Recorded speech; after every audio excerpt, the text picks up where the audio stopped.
probably one of my most favorite speakers. She uses humor along with serious topics at times, but mostly they're funny. She also was extremely, I would call her extremely shy. She didn't say much, and then when she got up here beyond the podium, she lit up, and she had won contests. She's gone on to be obviously a great speaker, but she's even obviously is becoming better and better as she goes. So I'd really like to introduce to you right now Rachel, and her topic, or her speech title today is Lessons from My Mom.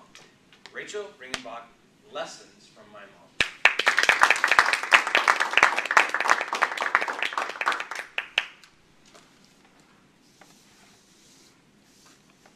Today, I'd like to share with you some parenting tips and tricks. Now, I know just how much parents like to get parenting advice from people that don't have kids. It's about as much as single people like to get dating advice from people in happy relationships. We don't like it. But I learned parenting from the absolute best possible source, my mom.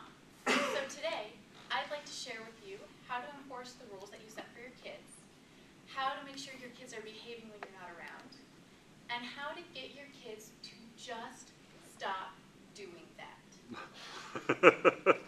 My mom was big on enforcing the rules that she set for us. A simple example was sitting on her furniture was a privilege, not a right, and you were to do so respectfully. Plopping yourself down on one of her sofas was simply not allowed. All Mom had to do was give you this look, and you knew that it meant try again. You had to stand back up and sit back down again nicely. Or you could choose to sit on the floor, your option. Another simple rule that my brothers and I seemed to struggle with was don't slam the door. Slamming a door in my mom's house meant that you would lose your own door, literally. She would have your door off its hinges before you even knew she had the hammer.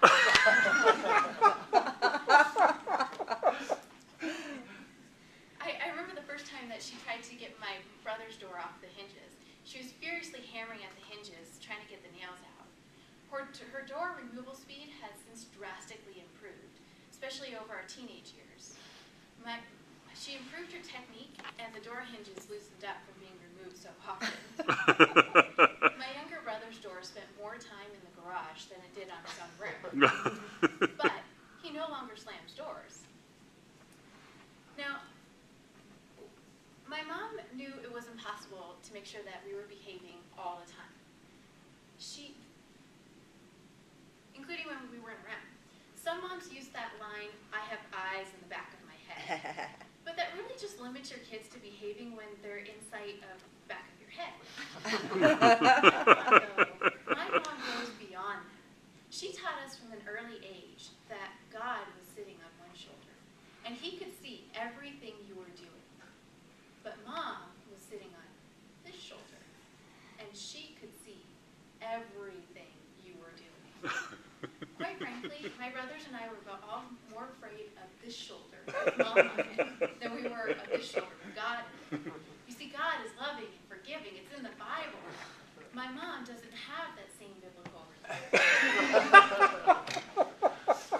We really and truly believe, though, that she could actually see everything we were doing, mainly because she always knew when we did something wrong.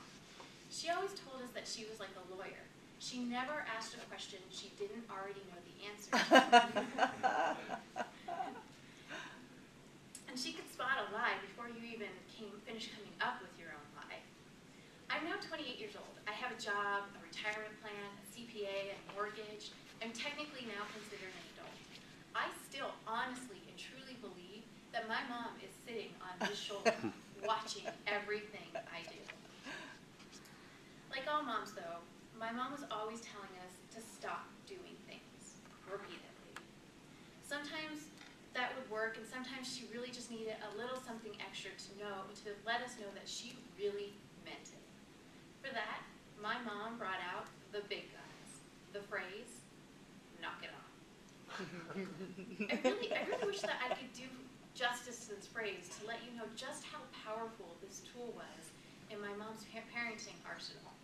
It wasn't that she yelled it or screamed it because she really didn't need to. You would actually almost prefer prefer that she yell at you. You see, the invaluableness of it came more from this underlying tone that said, very quietly, I have asked you multiple times to stop what you're doing. If you don't stop what you're doing right this second, I will kill you. All right, stopping. We got it. I understand now. See, when my mom's voice drops to that level of lowness, you know two things. First, that she's serious, and second, that you're close to death. My mom has this piece of paper that she keeps in her Bible. When my brothers and I were misbehaving during church, she would just pull out this piece of paper and she discreetly flash us this little sign that said, knock it off. She had so instilled in us this fear of the phrase, knock it off, that even in written form, we could hear that tone of voice and we would immediately stop what we were doing and behave. She still does have that piece of paper in her Bible today, and she still does use it on my brothers and me today. And she also occasionally has to use it on my dad during church. So tonight, when your kids are misbehaving, and we all know that they will, I hope that you'll be able to use some of these ideas, whether it's finding creative ways to enforce rules with your kids, or instilling a lifelong fear of mom or dad in them, or perfecting your own perfect tone of voice that stops them dead in their tracks.